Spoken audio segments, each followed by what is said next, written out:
muchísimas gracias por la sintonía. Mi nombre es Bartolomé Pujals y como cada 15 días estamos aquí en este espacio Conexión Ciudadana hablando de temas que interesan a la democracia, que interesan a la participación. Y hoy venimos con un tema bastante controversial, sobre todo en la coyuntura política que estamos viviendo hoy en Occidente. Vamos a hablar sobre soberanía nacional versus soberanía popular, y para eso me he hecho acompañar de varios amigos expertos en el tema para dar una triple dimensión a esto. Contamos con la politóloga y profesora universitaria Olaya Dotel, con el coordinador de Nueva Democracia y sociólogo Carlos de Peña, y con el jurista y profesor universitario Jaime Rodríguez, y en la co-conducción con Anselmo Muñiz, director de investigaciones del ISD. Antes de iniciar el tema, quisiera primero dedicar este programa a la memoria de Alana Lockwood, quien el día de hoy ha fallecido. Una muerte que toca a grandes sectores ciudadanos que han estado en lucha en muchos años, y sobre todo a Alana, que contribuyó por mucho tiempo al entendimiento de las relaciones dominico-haitianas y sobre todo al estudio de estos temas. Y en nombre de ella y de su memoria y de su legado, dedicamos este programa. Nosotros vamos a iniciar, para poner en contexto este tema, el concepto de soberanía, que ha sido un concepto que ha tocado la creación de los estados modernos, ha sufrido un proceso de resignificación en los últimos 200 años. Es decir, de luego de la Revolución Francesa, podemos situar tres modelos de Estado: el Estado liberal, el Estado de bienestar y el Estado regulador, que es el que conocemos, o Estado neoliberal, para verlo de una perspectiva política. Y en el transcurso de esos 200 y tantos años, ese concepto de soberanía ha ido experimentando un proceso de resignificación hacia su apertura. La soberanía era vista exclusivamente en el marco de las fronteras de los estados nacionales, y en la medida en que la globalización y el mundo comenzó a interconectarse, entonces ese concepto de soberanía comenzó a generar cesiones. Todo el sistema de derecho internacional público es una evolución de este concepto de soberanía, en donde los estados comenzaron a entender que necesitaban interconectarse e interrelacionarse para poder llevar a cabo el desarrollo de sus sociedades. Hoy nosotros estamos, luego de 20 y tantos años de proceso de neoliberalismo, y que es un proceso que va acompañado con el proceso de globalización, de apertura de fronteras, vemos que hay comenzado a darse un reflujo, en donde cada vez más expresiones políticas en Occidente comienzan a generar un rescate, una revisita a esas identidades nacionales que dieron lugar a la creación de esos estados. La promesa de la globalización como que de alguna manera falló, y se han comenzado a generar una serie de proyectos excelistas, excluyentes, en donde solamente es parte de la dominicanidad, por el caso de la República Dominicana, en el caso de Brasil, la cultura brasileña autóctona, en el caso de Trump, reivindicando los valores de lo que hizo América Grande, etcétera, etcétera. Eso es una realidad que hoy no podemos negar, y que va de la mano con una nueva derecha alternativa que se moviliza, que ha comenzado a convertirse en mayoritaria. En ese contexto, es posible, y hago una pregunta común para iniciar el diálogo luego del punto sobre la I, ¿cómo vemos esta relación hoy de soberanía nacional versus soberanía popular? Olaya.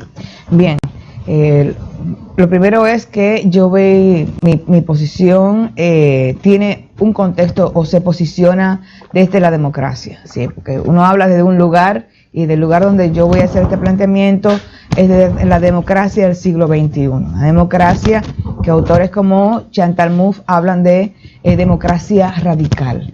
Y bueno, entonces en ese sentido, reconocer que la soberanía nacional parte siempre del reconocimiento del poder del Estado, pero obviando que el Estado es una expresión de la hegemonía de la sociedad, es decir, de la construcción de poder de la sociedad en un determinado momento. y obvia que cuando se habla de el Estado, que supuestamente representa al pueblo, obvia que dentro de ese pueblo hay muchos pueblos, y que esa idea de identidad nacional realmente en términos reales, esa identidad nacional nunca ha existido. Es una construcción ficticia que en su momento, en los estados, en su conformación, el poder hegemónico construyó a partir de una disputa donde alguien ganó, bueno, esa identidad. La identidad nacional es la identidad del que ganó. Entonces, el tema entre soberanía popular y soberanía nacional, lo que refleja, por un lado, una es la hegemonía del que ganó, que en el Estado como un escenario de disputa, donde la expresión hegemónica predominante es la que va a controlar y la que se va a representar, y por otro lado tú tienes la idea de soberanía popular, que es, como sabemos, el soberano, si el pueblo es el soberano y es de donde emana el poder, entonces, reconociendo que dentro del pueblo hay muchos pueblos, o sea, sectores diversos, poblacionales, con características culturales, económicas, sociales diversas, hay personas con discapacidad, mujeres, inmigrantes, etcétera. Ese pueblo se convierte en un pueblo en la medida en que puede ejercer igualmente sus derechos, mirando la perspectiva democrática. Entonces, hay soberanía popular cuando los pueblos pueden pueden vivir y convivir con igual acceso, igual ejercicio de sus derechos. Y desde ahí es que yo posiciono la soberanía popular. Esa soberanía popular, ese poder de esos diversos pueblos que conviven y que logran construirse en un solo pueblo a partir del igual ejercicio de sus derechos económicos, sociales, políticos. Porque yo, en el marco de que mis diferencias, ya sea por condiciones de discapacidad, porque soy mujer, yo puedo, igual que Anselmo o Carlos o tú, Bartolomé, ejercerme igualmente mi derecho. Entonces, eso solamente es posible a partir de expresiones políticas que le permitan a esos diversos pueblos expresarse. Si yo limito la soberanía desde el Estado Nacional, yo estoy reduciendo el poder y la representación del poder de quienes controlan en ese momento el Estado. Ese es el punto. Yo tengo ahora que te escuchaba, me preocupa una cosa. Hay un texto de Juan Carlos Monedero muy reciente que se llama La izquierda y el algoritmo, donde él acotaba que el que manda coloca las palabras, o sea, los significados, la semiótica del sentido. Entonces, una de las cosas que venía pensando hace unos días cuando Bartolomé me invitó al programa era, bueno, pero ¿a qué le vamos a llamar soberanía? ¿Qué es lo que está en disputa? ¿Por qué hay una diferencia entre soberanía nacional y soberanía popular? ¿Y quiénes le llaman soberanía nacional a qué? ¿Y quiénes le llaman soberanía popular a qué? ¿Y para qué nos serviría? Entonces, en ese plano, dice, bueno, soberanía para mí es autodeterminación. Por ejemplo, un ejercicio de reflexión muy particular, y digo, bueno, autodeterminación, libertad de acción, libertad de ejercicio, y eso implica o debe implicar que es no contra alguien, sino en relación a alguien o algo, a un marco institucional determinado o a unos sujetos X que no son como yo. Yo soy soberano en el ejercicio de mi voluntad, en tanto que otros lo son y no me lo impiden a mí y ni yo a ellos. Ahora, cuando entramos en el debate, y una de las cosas que habría que no caer en la trampa de hacerlo tan abstracto, o sea, de corte epistémico, o sea, que tú dices, bueno, al final lo que estoy debatiendo es un tema, un claustro académico que termina desenmarcado del debate público. No, yo creo que esto de soberanía popular y soberanía nacional nosotros tenemos que situarlo en el marco del debate público, porque la trampa en la que hemos caído discursivamente al competir en términos del relato contra sectores que piensan que la soberanía nacional es adversarial, o sea, que es contra alguien y que esa soberanía nacional está en juego, en peligro, en función de sujetos que son evidentemente vulnerables, y dejan de lado, porque no los he escuchado ni leído en ningún momento, el contexto de lo que implica la soberanía popular en relación con la representación en el Estado, frente al Estado y para el Estado. O sea, ¿de quién es la propiedad de lo público? ¿Cuándo hay soberanía? Exacto. O sea, pero ¿de quién es de lo público? ¿De quién es? ¿De los sujetos que dicen representarlos o de toda la ciudadanía? Uh-huh. Si es de toda la ciudadanía, la soberanía está vinculada a la capacidad de esa ciudadanía de constituirse en elemento cotidiano de poder. Uh-huh. Mira, hay algo importante. Subrayando el tema de hay algo importante que tú dices del tema de cómo se está construyendo el tema de la soberanía nacional como una lógica adversarial en contra de alguien, en contra de otros pueblos. Y una de las virtudes no aquí nada más. No, en todo Occidente. Es un patrón occidental. Claro, en este lo digo. momento. El otro es mi enemigo. Una de las virtudes de la globalización es la posibilidad que generó de conversar con otros valores, de otro tipo de pueblos, de otros tipos de culturas. Entonces, por ejemplo, Martí decía patria es humanidad, pero el concepto de Estado Nacional, el concepto de soberanía nacional se apropia del concepto de patria en torno a el acaparamiento de una serie de símbolos en donde solamente caben un grupo de personas. El grupo hegemónico. Entonces, la hegemonía. Lo que quiero decir, es posible, y dejo la pregunta tanto para Anselmo como para Jaime, construir democracia al margen del nacionalismo. Bueno, justamente yo iba a comentar, dado lo que decía Carlos, que lo nacional necesariamente hace referencia a patrones culturales, a ciertas tradiciones, a algún tipo de esencia. Es decir, no hay ninguna construcción nacional que no se haga sobre la base de buscar alguna esencia. Y son esas esencias las que después dan pie para ciertas exclusiones. Es decir, una comunidad nacional no puede ser infinita porque entonces no se definiría. Es decir, están los que son de aquí y los que no son de aquí. Y los que no son de aquí no necesariamente se plantean como enemigos, pero siempre como extranjeros. ¿Qué pasa? Ajenos. Como ajenos. Más que enemigos, exactamente. Entonces, ajenos. Justamente algo que pasó en los 90 con todo el auge de la globalización fue que empezaron a formarse ideas políticas poco, yo diría que débiles, pero que rondaban a esos círculos del capital financiero, de la posibilidad de construir ciudadanía al margen de esos relatos de identidad nacional. El ciudadano del mundo. Por necesidades económicas. Claro. O sea, ellos necesitaban consumidores, no ciudadanos de naciones. Y eso es un elemento importante que contribuyó a limitar eso, pero que ahora podemos ver cómo en sustitución o incluso en respuesta reactiva a eso, vuelven a nacer relatos nacionalistas excluyentes que en un momento se pensó que quizá habían sido superados. Entonces yo realmente me hago la pregunta, porque no veo ningún ejemplo concreto de proyectos que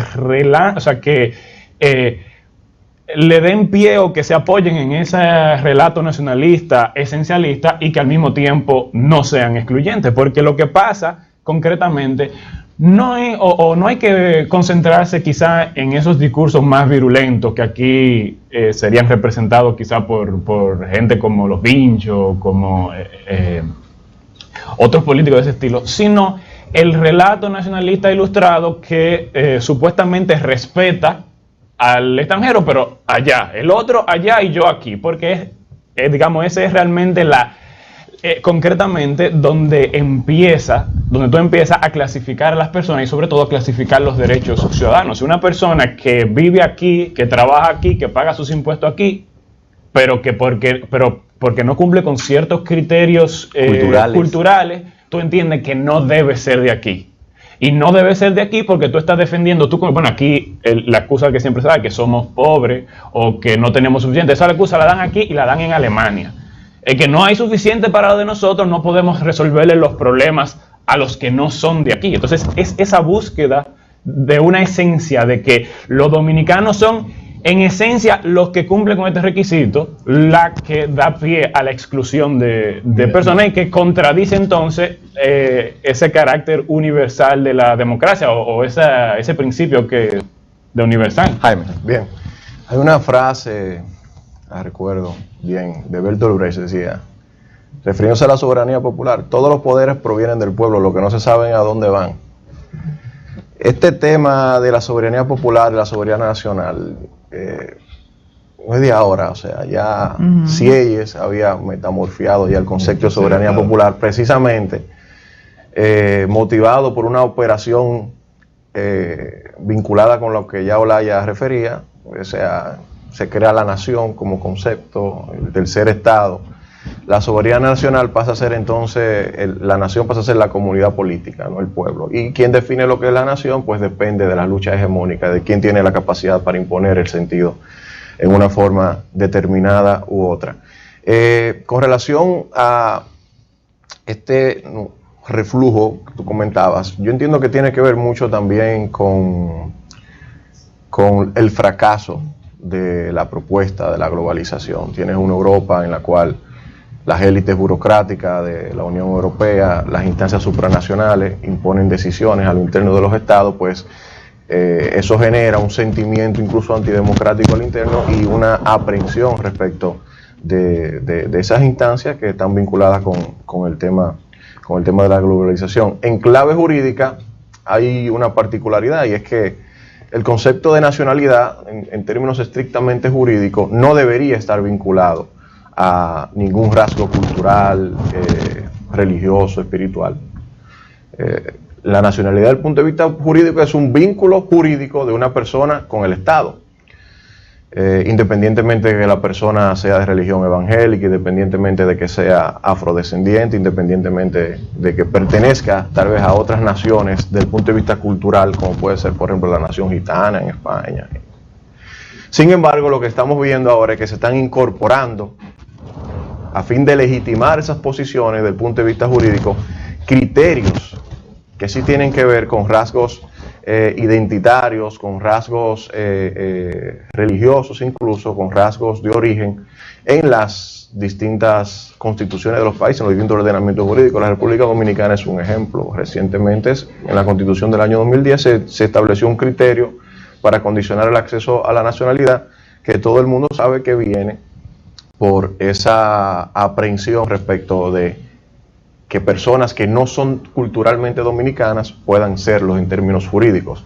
Lo mismo está pasando también en Estados Unidos ahora con Donald Trump. Al final, yo creo, tomando lo que dice Anselmo, que toda esa discusión lleva a una encrucijada y es debatir si es necesario mantener el concepto de nación, si es necesario mantener la idea de nacionalidad, si es necesario mantener la idea de identidad nacional, o si sin embargo una propuesta totalmente democratizadora, revolucionaria, implica desechar esos conceptos, esos valores por ser excluyentes y esencialistas. Y yo admito por el momento no tener respuesta en ese sentido, porque me parece que independientemente de que debemos avanzar hacia una sociedad, por poner un nombre, cosmopolita, todavía hay un arraigo demasiado fuerte en la forma en que las personas se relacionan entre sí con relación a la identidad nacional. Entonces, a veces hay que tener cuidado en términos políticos, pragmáticos, para decirlo de una manera, no podemos dejarle el discurso de la identidad nacional a la derecha, porque podría ser contraproducente. Íñigo Errejón decía algo de que no puede ser que la izquierda no tenga patria. Yo suscribo eso. De que la izquierda no tenga patria. Yo quiero que vayamos a una pausa y cuando regresemos vamos a ver un corto para generar algunas reflexiones a partir de él.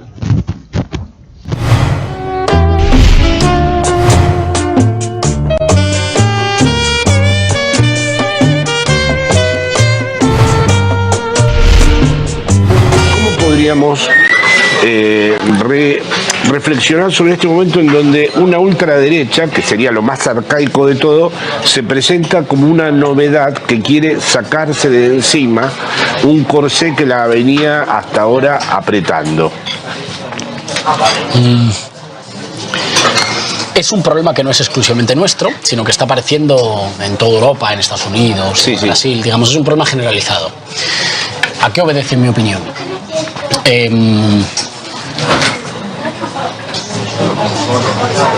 El neoliberalismo ha desbaratado cualquier posibilidad de imaginarse el futuro de una forma ordenada y previsible para las grandes mayorías. Sí. Una retórica que al mismo tiempo decía que estaban aumentando las oportunidades para viajar más, hacer más negocios, conocer a más gente y no sé qué, se ha concretado para una pequeña cúspide de la pirámide. Para la mayor parte de la gente nuestro mundo hoy es más amenazante que hace 20 años. Sí, desde luego.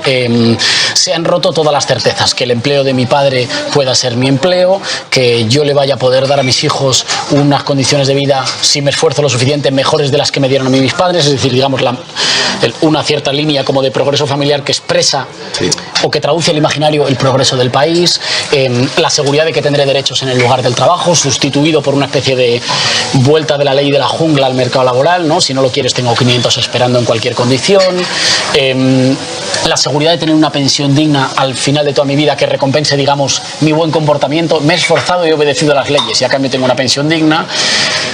Todo eso ha sido sustituido por el marco de la incertidumbre y del sálvese quien pueda. Eso ha generado, en mi opinión, dos grandes pulsiones, dos grandes deseos. El deseo de seguridad y el deseo de pertenencia. Sí. Que en el fondo me parece que son el deseo de reconstruir la sociedad, de reconstruir una comunidad que me dé sentido a quién soy. Algo más que como un consumidor frenético de aplicaciones que me bajo en el móvil y que caducan al día siguiente. Seguridad y pertenencia. Dos de los elementos que de alguna manera salieron aquí literalmente en la mesa. Los estados nacionales, y hemos llegado más o menos a un consenso, son proyectos que impiden la interacción con otros valores. Por ejemplo, aquí hace unos años, pocos, hubo una discusión acerca del tema del gagá, de que no se reconocía como una identidad, parte de la identidad cultural dominicana. Y parte de esto tiene que ver con que en la forma en cómo se ha construido incluso la soberanía popular, vinculado al tema de la soberanía nacional, es que plantea identidades políticas esencialistas irrefutables. Y yo hago una pregunta con el riesgo que implica una pregunta como esta en el contexto que estamos hablando actualmente. Es, por ejemplo, la dominicanidad, teniendo en cuenta, por ejemplo, todo el desarrollo cultural que los dominicanos en la diáspora, por ejemplo, en Estados Unidos han desarrollado y que han complementado la forma en cómo la dominicanidad se ha ido desarrollando en los 170 años que tenemos de historia republicana, una identidad política irrefutable. Y exportar la misma pregunta a cualquier otra identidad política de Occidente en donde se estén generando y avivando este tipo de opciones políticas. Yo quisiera delimitar, creo que lo decíamos fuera del aire, o sea, si realmente, o sea, enunciar si la pregunta, otra pregunta complementaria y enlazo con la tuya, de si realmente nosotros hemos tenido alguna vez soberanía popular en este territorio.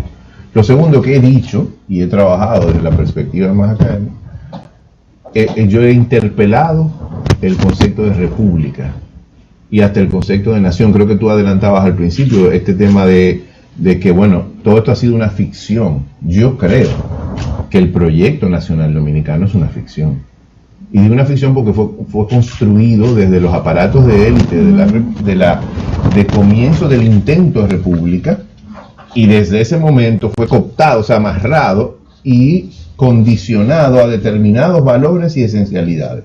Es decir, lo dominicano está situado, o por lo menos en el aparato ideológico de quienes administran la hegemonía de lo público, está situado lo dominicano en determinadas referencias.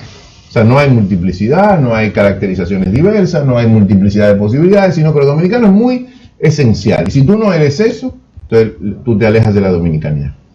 Cuando yo digo esto de la ficción, y lo digo en el marco de diálogo con estudiantes y con profesores, los profesores llegan a unos niveles de interpelación casi brutales, o sea, de agresión, no teórica, sino de agresión verbal. O sea, Visceral, los profesores de ciencias sociales, o sea, se desarticulan, y digo este ejemplo porque me pasó hace unos meses en una universidad del Cibao, donde esos profesores, o sea, su concepción de la dominicanidad, cuando yo se la pongo en disputa, le digo, esto tiene debilidades de Estado, esto no es una república por X razón, y la soberanía popular, a propósito de lo que decía Olaya, no existe o es muy precaria. Entonces, ¿de qué tipo de Estado-nación tú estás hablando? O de proyecto nacional. Y eso automáticamente genera en los sectores más conservadores de las ciencias sociales un sentido de deseo de que tú te calles o de anularte porque tú le estás interpelando. se activan los anticuerpos. Unos anticuerpos. Y yo creo que ahí está la disputa. Porque nosotros tenemos una cantidad, casi 2 siglos vamos a llegar pronto, sin preguntarnos qué fue lo que pasó en 1844 y qué fue lo que sucedió después en la articulación y construcción de una identidad nacional, y si eso es funcional para la vida en común, porque lo que yo sí creo que hay aquí es vida en común, lo que está organizada de una manera no necesariamente funcional para la soberanía popular. Y sí hay y con esto concluyo en esta parte, sí hay una cooptación, una manipulación del concepto de soberanía nacional. Entonces, ausencia de república, ausencia de Estado, el proyecto nacional atrapado en unos sentidos y unos significados determinados, y una disociación del ciudadano común y corriente de lo que realmente debería vincularlo, que es a través de esa expresión de la soberanía popular, que no es otra cosa que el colectivo pensando, decidiendo autónomamente su destino. Claro, y en esa misma línea, pensar lo que nos aporta justamente la soberanía popular, sobre todo pensando en Marta Nussbaum y todo el tema del cosmopolitismo. O sea, ¿qué le aporta lo micro, lo local a la vida con los otros que quizás nunca conoceremos? Pero bueno, pues justamente esa posibilidad de construir empatía con el otro, desde esa convivencia, que es un espacio de conflicto, pero es un conflicto que si se construye en un marco democrático puede permitir que mis diferencias dirimidas y sean puestas en escena, y bueno, puestas en escena de forma tal que yo tenga un espacio en ese territorio. Y por tanto la soberanía popular lo que permite justamente es esa construcción de poder constante de el que tiene condiciones diferentes por sexo, por migración, por etnia, por un montón de cosas. No tiene representación. Entonces la vida en común es lo que permite la construcción de la representación, porque permite la puesta en escena de las diferencias y de los conflictos que están ahí. ¿Y qué es lo que ha pasado? Ha pasado que esos elementos distintivos, esas características diferentes, han estado ocultas bajo un manto de una identidad nacional homogénea que ha sido siempre falsa. Ha sido falsa en República Dominicana, ha sido falsa en Haití, ha sido falsa en Argentina, en Chile. Pues cuando vamos a cada uno de esos territorios nos estamos encontrando que hay N chiles, hay N argentinas. Hay un cóctel, porque esa es la realidad. Pero entonces tenemos la tensión hoy, porque tenemos que construir soberanía popular para poder entonces construir luego una soberanía mundial. Estamos en un contexto político sumamente tensionante, porque si bien tenemos que generar un Estado de mayor nivel de inclusión, la democracia, que significa inclusión y por tanto pluralidad, eso tiene que remitirnos a la vida con los otros países. O sea, esa diversidad en lo micro tendría que trasladarse a lo macro. Entonces, para mí es lo que le permite la soberanía popular y reivindicar la soberanía popular es justamente elevar niveles de protección del Estado como institución, hacerlo mucho más amplio, esa bandera, hacerla mucho más grande y que sea capaz de cubrir a muchos más sectores poblacionales. Y desde nuestras diferencias, que las tenemos en los micros, pero también lo vamos a tener como país, luego en las relaciones, nos va a permitir justamente desde nuestras diferencias construir valores de solidaridad, de inclusión, de escucha, en fin, marcos de relación mucho más plurales que reconozcan que somos diferentes, pero que debemos convivir y que tenemos que tener mecanismos de solución de disputas que sean democráticos. Yo te reconozca diferente y que por tanto tú tienes derecho a ser diferente y que los mecanismos de disputa tienen que ser democráticos. Jaime, una pregunta. Pero quería retomar la pregunta que hiciste al inicio con relación a la identidad.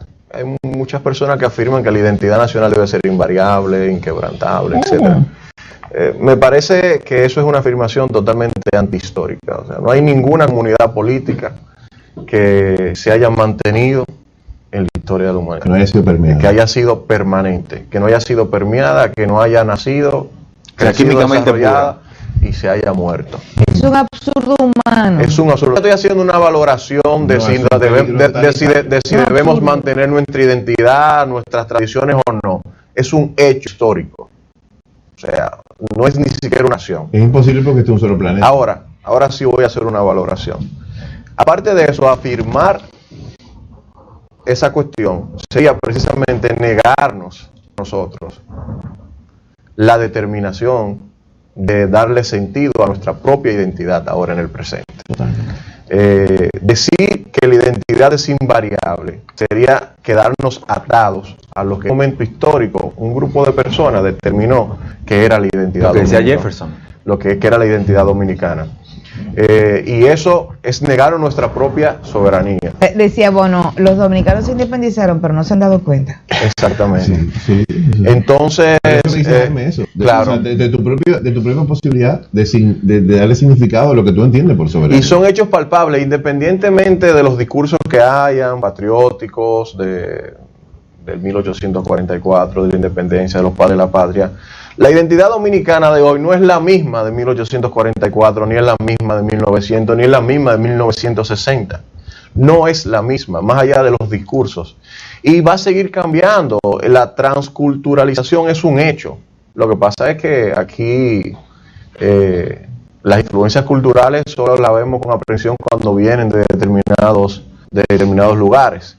Pero es una realidad que lo que hoy es dominicanidad no es lo que se concibió en un principio como ni lo que terminó en el siglo XX.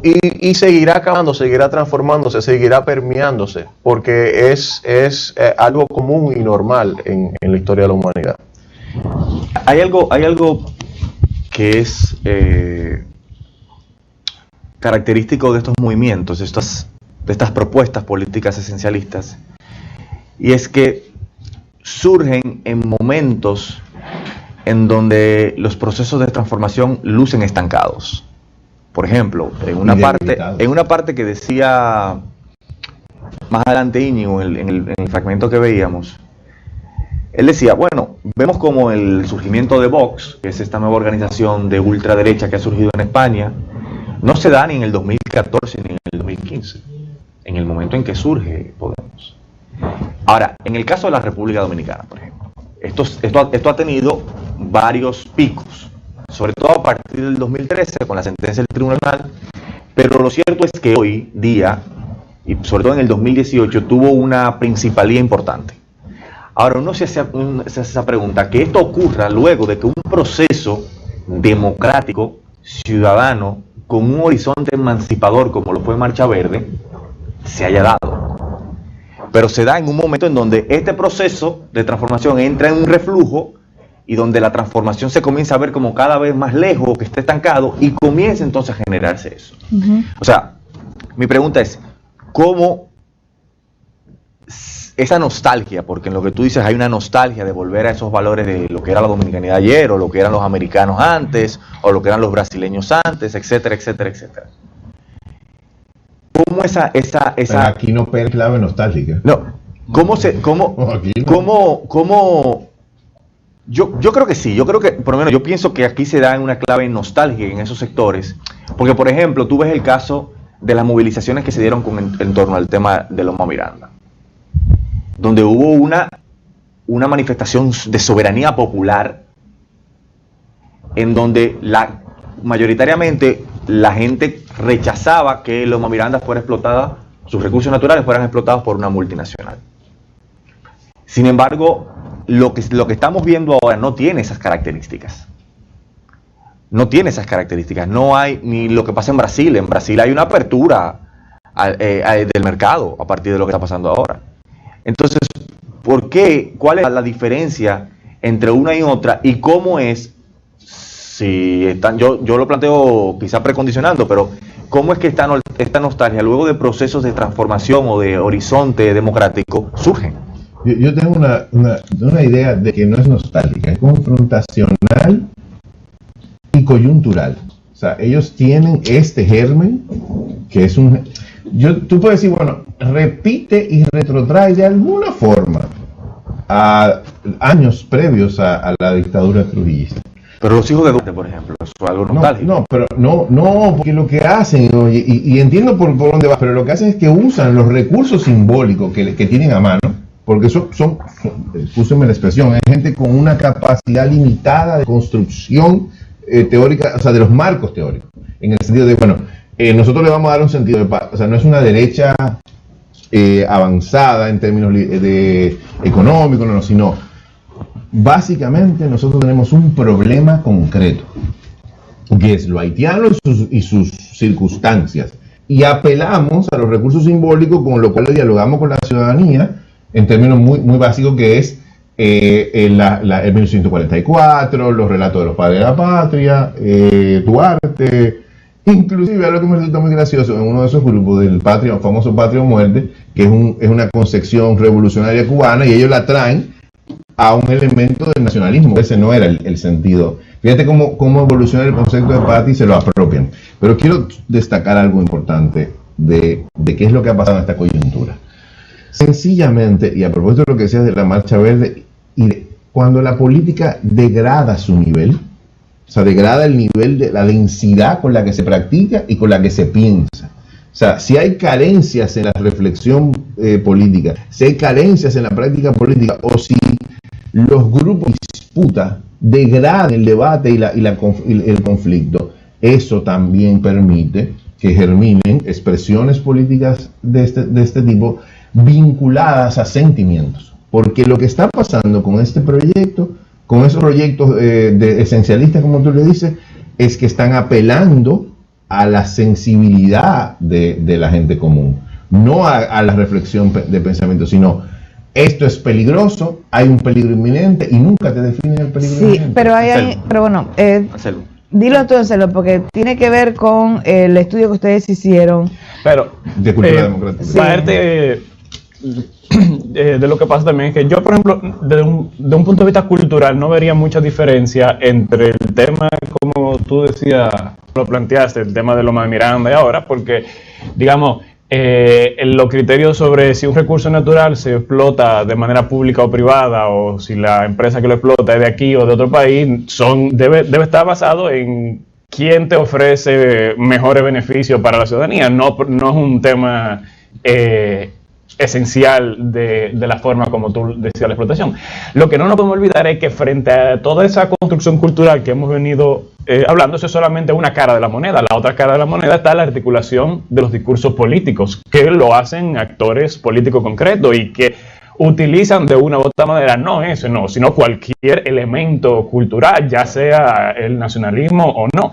En el caso concreto de la República Dominicana, aquí vivimos en un país que está dominado por un grupo político autoritario concreto, específico, que es el PRD, en alianza con los principales grupos económicos del país, que se ha planteado un proyecto conservador sumamente profundo, y además en un país donde, por sus características socioeconómicas, los discursos políticos, pero también las matrices de opinión se programan a partir del presupuesto nacional. En un país donde donde el Estado es por sí solo el principal empleador, la principal fuente de demanda agregada, es decir, el motor de la economía, el motor del pensamiento, el motor de la cultura. Entonces, ninguno de esos discursos o grupos políticos nacionalistas que andan por ahí se mueven ni tienen capacidad de accionar políticamente al margen de los dos grupos que hay en el PLD, el leonelismo y el danielismo, como los principales articuladores de esos grupos políticos. Entonces, eso no lo podemos dejar de ver, porque eso es lo que le da entonces ya el matiz concreto de cada coyuntura. Y por eso en una coyuntura tú lo ves quizá más orientado a una demanda que en ese momento incluso apoyamos, que el tema de que Loma Miranda sea parque nacional, donde coinciden todos los sectores, no solamente los nacionalistas, sino sectores ambientalistas, de izquierda, ciudadanos.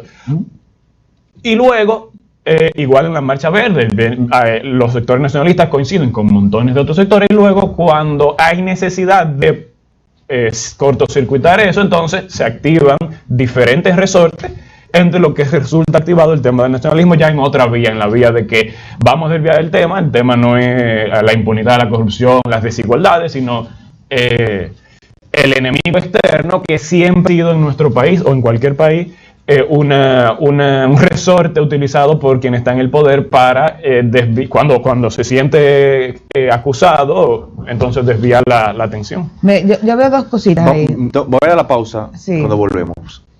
¿Es posible pensar otras formas de soberanía popular? Reflexión sobre eso después de la pausa.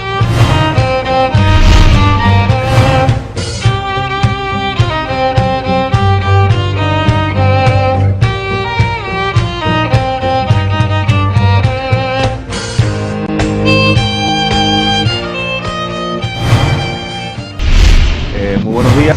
Nuevamente aquí estamos hablando sobre soberanía nacional versus soberanía popular. Y nos hacemos acompañar de Carlos de Peña, sociólogo, Jaime Rodríguez, abogado, Playa Hotel, politóloga, y en la co-conducción con Anselmo Muniz. Hacíamos una pregunta antes de irnos a la pausa, y ¿es posible pensar otra forma de soberanía popular que sea incluyente, que admita la interacción con otros valores? Sí, esa inclusión tiene que ir acompañada de un elemento de reconocimiento del adversario, que es algo a lo que se ha construido cierto velo de temor, donde identificar al adversario es como algo malo, hasta maleducado, como tú asumes que el otro es tu oponente. Yo creo que hubo un momento en la historia política dominicana reciente donde se invisibilizó al adversario, y por tanto que se colocó un momento en que pareciera que todos éramos iguales y teníamos los mismos intereses. Entonces yo creo que hay una combinación entre la necesidad de reconocer nuestros adversarios actuales, que no son enemigos sino adversarios políticos, asimismo construir, como decía en el instituto en su estudio sobre cultura política, la necesidad de construir un discurso. Hoy la izquierda dominicana tiene el mismo discurso que la derecha. Medio ambiente, nacionalismo, la patria. ¿Dónde está la diferencia? Entonces, el rescatar justamente las necesidades, los valores y las aspiraciones de esos pueblos que hay dentro del pueblo dominicano e identificar cuáles son los adversarios de esas aspiraciones de esos pueblos es parte de la construcción de la soberanía popular. No hay soberanía popular si no hay posibilidad de colocar en el escenario público los intereses, las necesidades y las demandas de cada uno de los pueblos del pueblo dominicano.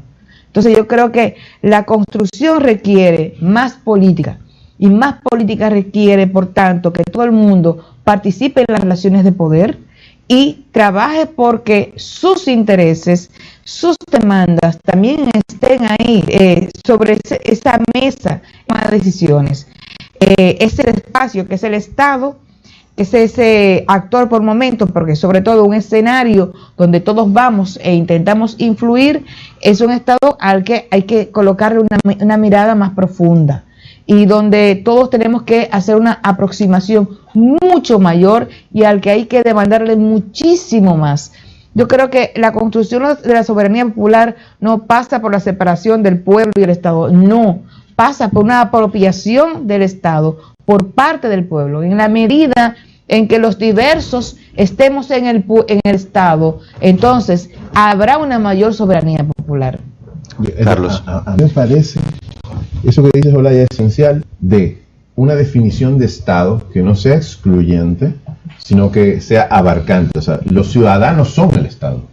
Uno tiene un marco de referencia, muchos tienen un marco de referencia de que el Estado es la institucionalidad pública, o sea, la administración pública, o sea, los marcos de gestión, no. Tiene que existir y tiene que instalarse en la mayoría de la gente la idea de que el Estado somos todos. O sea, y somos corresponsables en términos de deberes, y la soberanía debe residir en esa concepción del todo. Claro, una cosa es el funcionariado y la función pública, y otra cosa es cuál es mi relación con lo que también me pertenece.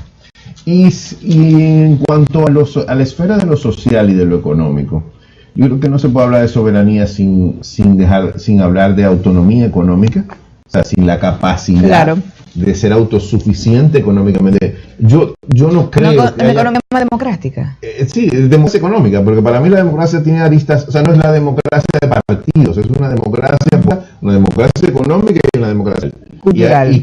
Sí, la social tiene que ver con las esferas culturales. O sea, yo tengo que ser soberano en el ejercicio económico, que no es otra cosa que autonomía y capacidad de independencia y no dependencia de terceros para el usufructo de mis bienes. Y finalmente, en el tema social y cultural, yo tengo que ser autónomo, y esto sí es una de las cosas que yo rescataría de la identidad nacional, es la posibilidad de hacerme representar y sentir en el concierto del mundo. O sea, no enajenar mi patrimonio cultural, no enajenar mis representaciones, no ausentar, cito el caso del merengue, para ser concreto. O sea, yo creo que la patria es la vida. La patria tiene que estar instalada en el marco de la vida cotidiana. Y por ejemplo, la expresión cultural no es que hay que elevar el merengue, no. Es que hay que dotar la vida de la alegría que te da el merengue. Y eso nos diferencia, porque también uno tiene que... Yo creo que el orgullo no es malo, siempre que uno lo canalice a conciencia desde una ética de la dignidad del ajeno y de la dignidad mía. O sea, el ajeno respeta mi dignidad y yo respeto la dignidad del otro, pero igual nos enriquecemos en esas diferencias. O sea, aportamos culturalmente a un mundo que, si bien es ecléctico, diverso, con una cosmovisión amplia, igual tenemos particularidades que hacen que yo pueda distinguir a un sujeto, a un humano de otro. Pero donde no debemos caer en conclusión es en permitir, en una laguna, en una gelatina conceptual, que un sector de pensamiento y de acción con mucha capacidad mediática de incidir termine robándose los conceptos. Y de repente te da vergüenza tener una bandera, tener una patria, tener un lugar, decir que tú eres esto o aquello, porque quienes lo ensucian en términos conceptuales y en términos de territorialidad, o sea, terminan robándose los signos. No, espera un momento, o sea, mi bandera es diversa y tiene democracia implicada. Bien, mire, la idea de soberanía popular implica necesariamente pensar en la idea de pueblo como sujeto político, y eso implica necesariamente pensar la idea de comunidad política, y la idea de comunidad política en torno a una unidad política que a su vez está en torno a algo. Y yo creo que esa es la discusión, en torno a qué vamos a afirmar nuestra unidad política como pueblo. La vamos a afirmar en torno a creencias religiosas, la vamos a afirmar en torno a rasgos fenotípicos, en torno a orígenes étnicos, en torno a una forma determinada de idioma, o la vamos a afirmar en torno a otra serie de valores que están en la sociedad dominicana y que pueden potenciarse de una manera democratizadora. Yo entiendo que esa es la principal discusión. Rearticular el discurso de la identidad dominicana en una forma que pueda ser muy práctico, respetuoso de las diferencias que no forman parte esencial de nuestra unidad política. Bueno, yo creo que, tomando la palabra de Jaime, se trata justamente de eso, de sobre qué vamos a afirmar esa unidad. Yo creo que los aspectos culturales, religiosos, pues tienen una esfera específica que es la esfera privada de los derechos individuales. A ti nadie te dice qué programa ver, pues a ti nadie tampoco debería decirte qué música te gusta, qué religión tú sigues, si acaso sigues alguna, etcétera. Lo importante para mí entonces es realzar que ese pueblo, como dice Olaya, es diverso, pero diverso también quiere decir una cosa, está enfrentado. Porque no es verdad que todos los que viven aquí y todo el que quiere opinar y tiene derecho a opinar sobre las políticas que el Estado Dominicano debe seguir, tiene los mismos intereses. Por ejemplo, quienes proponen que el impuesto sobre la renta sea una tasa fija, única, no quieren realmente el bien para la comunidad, lo que quieren es enriquecer a unos pocos. Entonces, quienes quieren eliminar los derechos laborales tampoco realmente están proponiendo una idea inocente, es decir, que esos son los elementos que para mí pueden fundamentar la base de una unidad política, los que están del lado de enriquecer a los que ya son más ricos, de promover una idea de capitalismo salvaje, y los que están del lado de promover los derechos sociales, de los que entienden que la salud debe ser pública, universal, gratuita, que la educación debe ser de calidad y universal también, que la gente tiene derecho a vivir bien. Yo creo que para mí la base de ese nuevo... Bueno, muchísimas gracias a ustedes por la participación.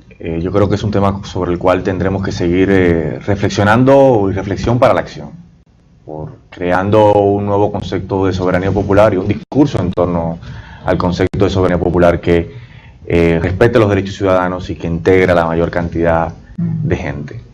Nos vemos dentro de 15 días en Conexión Ciudadana hablando de estos temas que conectan contigo. Bonjour, moi c'est Alana Loquat depuis République Dominicaine. Nous apprenons créole dans los calabazos, na poyet à Devon Archives, créole expérience, bon bagay.